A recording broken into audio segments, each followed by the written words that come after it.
Standard का हम लोगों ने 6 लेसन स्टार्ट किया था कंपोजिशन ऑफ मैटर। ओके, उससे पहले हम लोगों ने देखा था प्रीवियस लेसन में, प्रीवियस जो लेक्चर हुआ उसमें इसी लेसन का ओके सॉल्यूट सॉल्वेंट इसके बारे में स्टडी किया, कंपोज उसके बाद कोलाइड सस्पेंशन इसके बारे में स्टडी किया। अभी नेक्स्ट जो इंपॉर्टेंट कांसेप्ट है जो कंटिन्यू होता है आपको 9th एंड 10th स्टैंडर्ड में भी और उसके आगे भी अगर आप साइंस में जाओगे तो ये कांसेप्ट बहुत इंपॉर्टेंट है, ठीक से लर्न करना है इसको। देखो क्या है मॉलिक्यूलर फार्मूला एंड बैलेंसिंग। जब भी कोई भी मॉलिक्यूलर फार्मूला बनता है, मॉलिक्यूलर फार्मूला कैसे बनता है, जब एक एलिमेंट या फिर एक एटम दूसरे एटम के साथ एलिमेंट के साथ कंबाइन होता है तो क्या बनता है मॉलिक्यूलर फार्मूला। क्या बनता है मॉलिक्यूलर फार्मूला। ओके, तो ये कंबाइन होने के लिए क्या करना पड़ता है, पहले उस एटम को एलिमेंट को क्या करना पड़ता है। ओके, तो उससे वो वैलेंसी वाला कांसेप्ट आता है। तो देखो क्या लिखा हमने, there is a definite proportion of constituent element in the compound. Compound में जो भी एलिमेंट्स रहते हैं, एटम्स रहता है, उनका जो प्रोपोर्शन रहता है वो फिक्स रहता है। ओके, जैसे वाटर में देखोगे आप तो 2 हाइड्रोजन रहेगा, 1 ऑक्सीजन रहेगा। कार्बन डाइऑक्साइड में 1 कार्बन 2 ऑक्सीजन, ऐसा ही रहेगा हमेशा, वो चेंज नहीं होगा। कार्बन आप ऐसा नहीं देखोगे कि इधर का कार्बन डाइऑक्साइड और किसी अलग कंट्री का या फिर किसी अदर एरिया का कार्बन डाइऑक्साइड दोनों का फार्मूला अलग अलग है, ऐसा आपको नहीं दिखाई देगा। Okay, a certain number of atom of constituent element are joined to each other। Okay, अभी जो भी ये फार्मूला बनता है ओके उसमें जो भी एटम्स रहते हैं वो एक दूसरे को ज्वाइन होते हैं, एक दूसरे को क्या होते हैं join with a certain bond, with a certain bond. A molecular formula indicates the number of atom of each constituent element present in one molecule of compound। Okay, तो मॉलिक्यूलर फार्मूला इंडिकेट करता है कि उसमें कितने number of atoms है। A molecular formula includes the information regarding the symbol of constituent element and their respective numbers of subscripts। Okay, अब ये respective numbers of subscripts and उसका symbol ओके ये अभी क्या है। ओके, आगे तो देखो यहाँ पे देखो molecular formula water hydrogen chloride, इसको हाइड्रोक्लोरिक एसिड भी बोलते हैं HCl।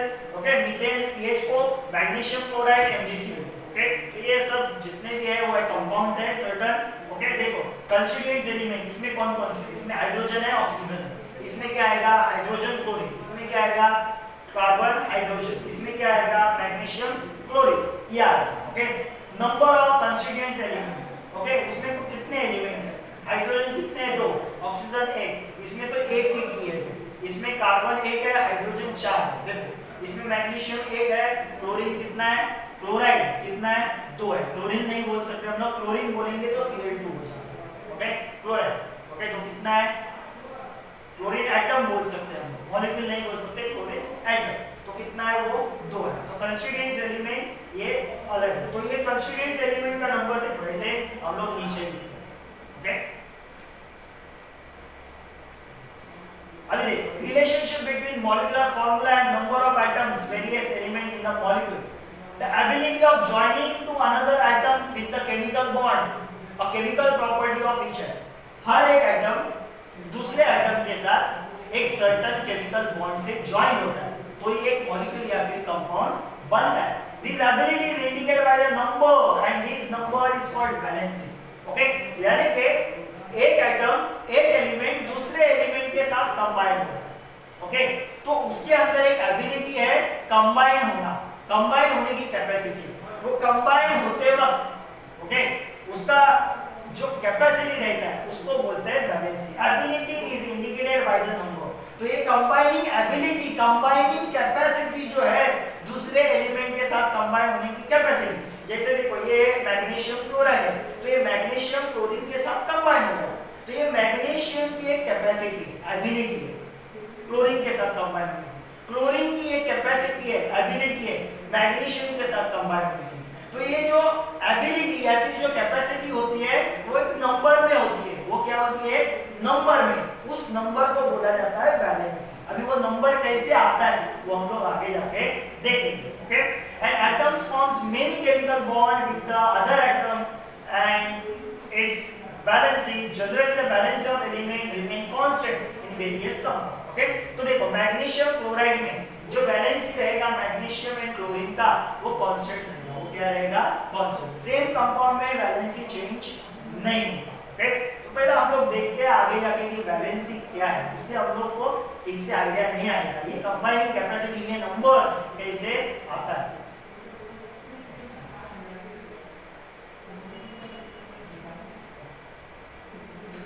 देखो यहाँ पे देखो फॉर्मूला देखो क्या दिया है उन्होंने HCl, okay, constituents element, okay, उसमें क्या है देखो हाइड्रोजन, ओके, और दूसरा क्लोरीन, ओके। अभी हाइड्रोजन का वैलेंसी 1, हाइड्रोजन का वैलेंसी क्या है 1, ओके। यहाँ पे देखो हाइड्रोजन एंड यहाँ पे ऑक्सीजन, यहाँ पे क्या है oxygen, hydrogen and oxygen, okay.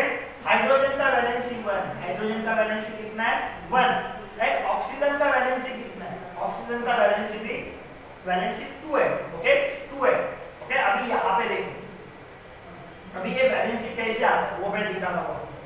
Hydrogen का एटॉमिक नंबर है 1, हाइड्रोजन का एटॉमिक नंबर कितना है 1। अगर मैं इसका इलेक्ट्रॉनिक कॉन्फ़िगरेशन लिखूंगा तो इसका इलेक्ट्रॉनिक कॉन्फ़िगरेशन आएगा ऐसा 1, एक ही इलेक्ट्रॉन, 1 इलेक्ट्रॉनिक कॉन्फ़िगरेशन।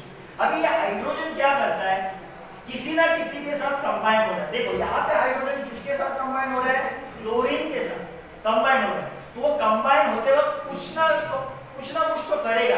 कोई भी एलिमेंट एटम दूसरे के साथ कंबाइन होता है तो दो चीजें करता है, एक तो इलेक्ट्रॉन देता है या फिर इलेक्ट्रॉन लेता है, ओके। तो ये हाइड्रोजन क्या करेगा, ये हाइड्रोजन जो है वो इलेक्ट्रॉन देता है, क्या करता है इलेक्ट्रॉन देता है। कितना इलेक्ट्रॉन देता है 1 इलेक्ट्रॉन देता है, 1 इलेक्ट्रॉन देता है, okay.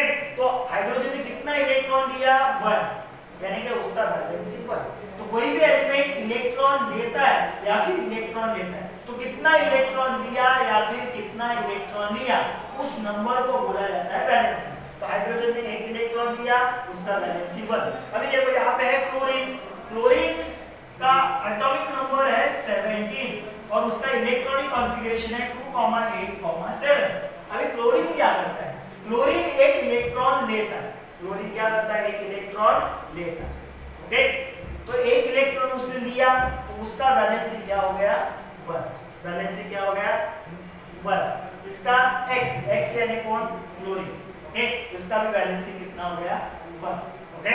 The number of bond form by x with h, तो x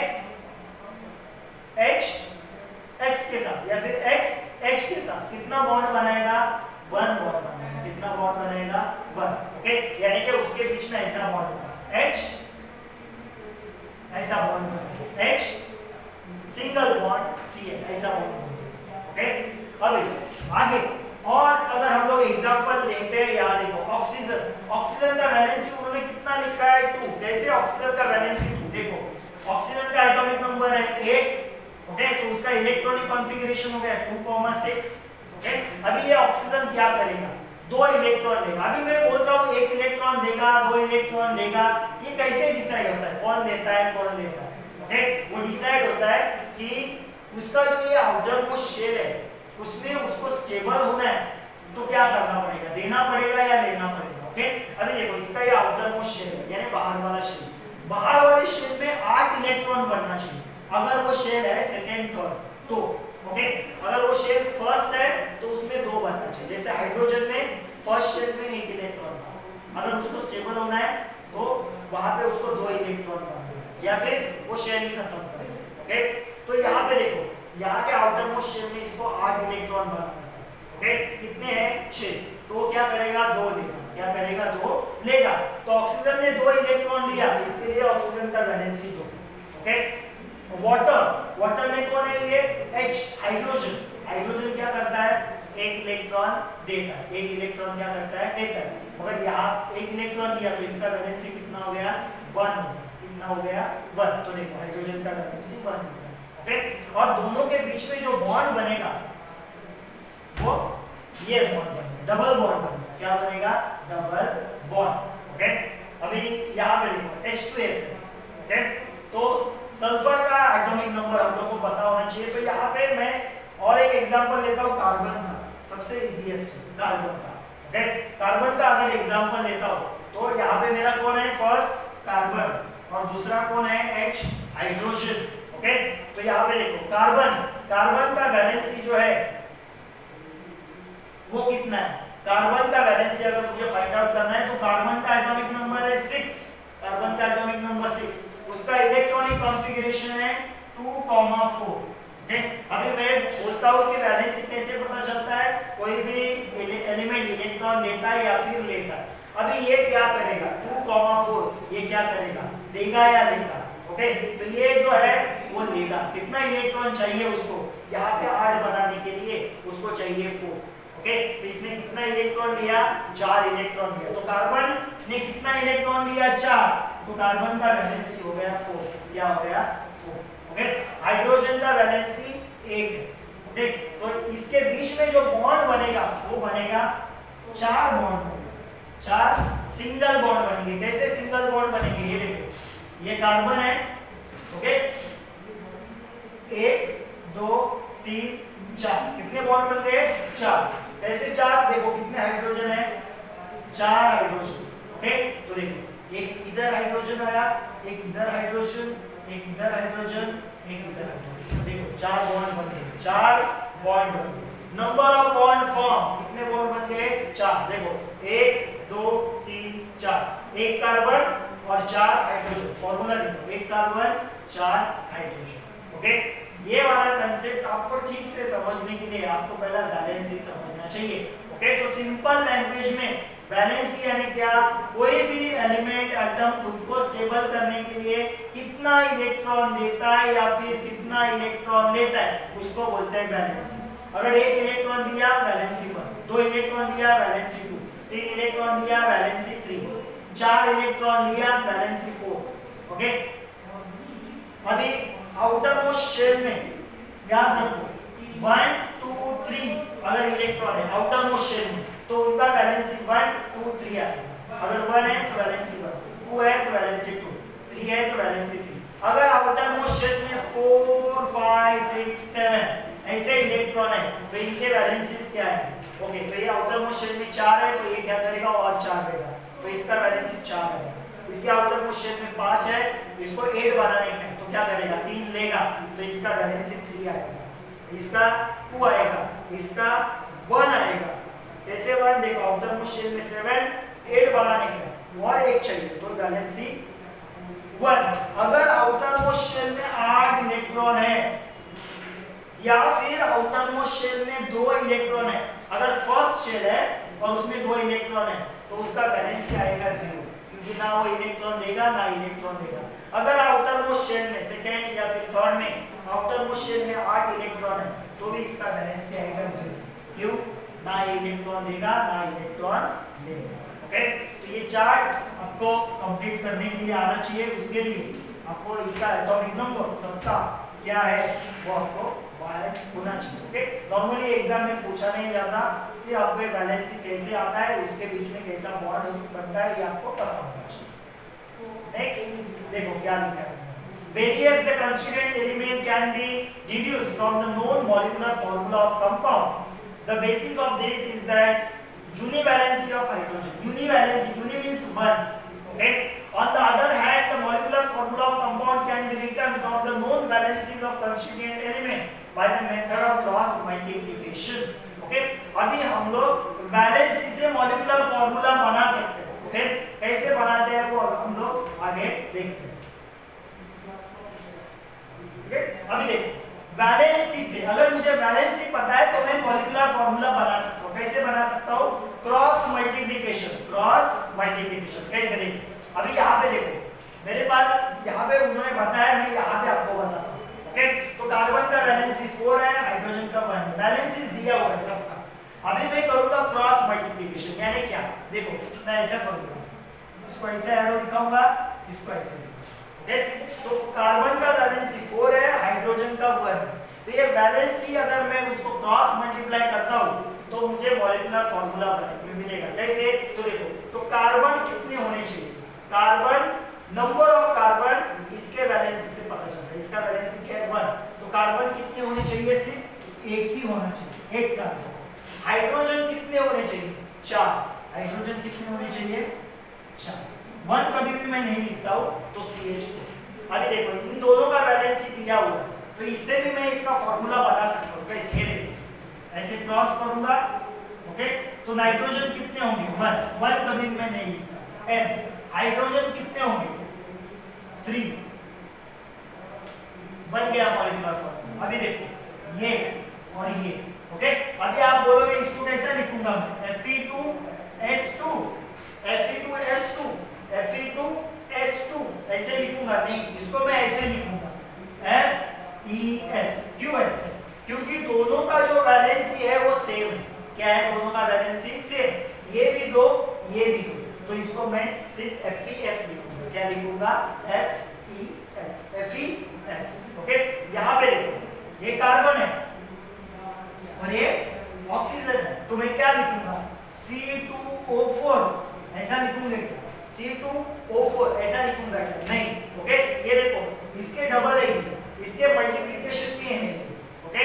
अगर मैं इसको मैं कैसे लिखूंगा कार्बन एक ही लिखूंगा, कार्बन क्या करूंगा एक ही लिखूंगा ओके। और ऑक्सीजन कितना लिखूंगा 2 ओके, क्योंकि देखो इसके मल्टीप्लिकेशन कैसे, ये देखो ये ऐसे आएगा CO2 ट्वाइस, मतलब वैसा दिखते नहीं हम लोग कभी भी, तो हमेशा ऐसे लिखते हैं CO2 ओके। ये अगर नंबर दोनों सेम रहेंगे तो ये एक दूसरे को नलिफाई करता है, एक दूसरे को क्या करता है नलिफाई करता है ओके, निकाल देता है। एक चार्ज ये देखो ये पॉजिटिव है, ये पॉजिटिव ये निगेटिव, पॉजिटिव है निगेटिव, तो ये देखो +2 -2 क्या हो गया 0 हो गया, तो यहाँ पे दिखेगा ही नहीं ओके। तो ये 2 है और ये कितना है 4 ओके, ये +2 -2, तो ये यहाँ पे सिर्फ मैं क्या लिखूंगा CO2 लिखूंगा CO2 ओके।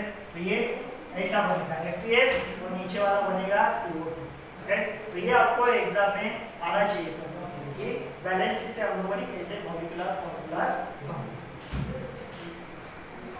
ओके। तो मैंने बोला देखो ये देखो C2O4 बन गया ओके।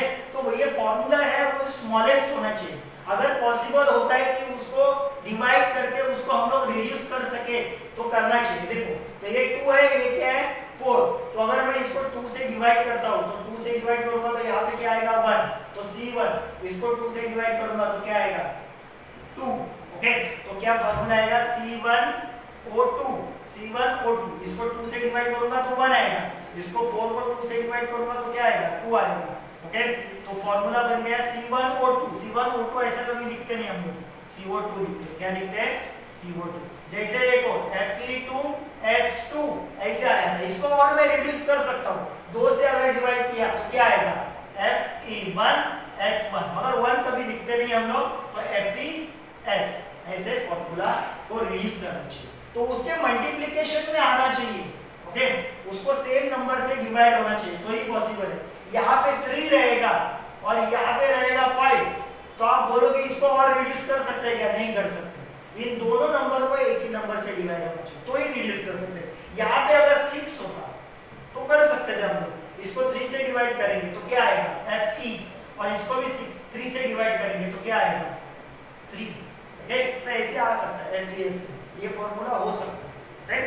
तो इस तरह से वैलेंसी से हम लोगों ने फॉर्मूला बनाया बाय क्रॉस मल्टीप्लिकेशन। यही आपको आगे जाके 9th स्टैंडर्ड में भी है, जहां पे आप यहाँ पे हम लोगों ने वैलेंसी से फॉर्मूला बनाया, हम लोग फॉर्मूला से वैलेंसी भी फाइंड आउट करेंगे, फॉर्मूला से वैलेंसी फाइंड आउट कर सकते हैं, सिर्फ उल्टा जाना है। तो यहाँ पे ये अपना लेसन खत्म हो गया, तो टोटल हम लोग के 7 लेसन कंप्लीट हो गए ओके आज तक।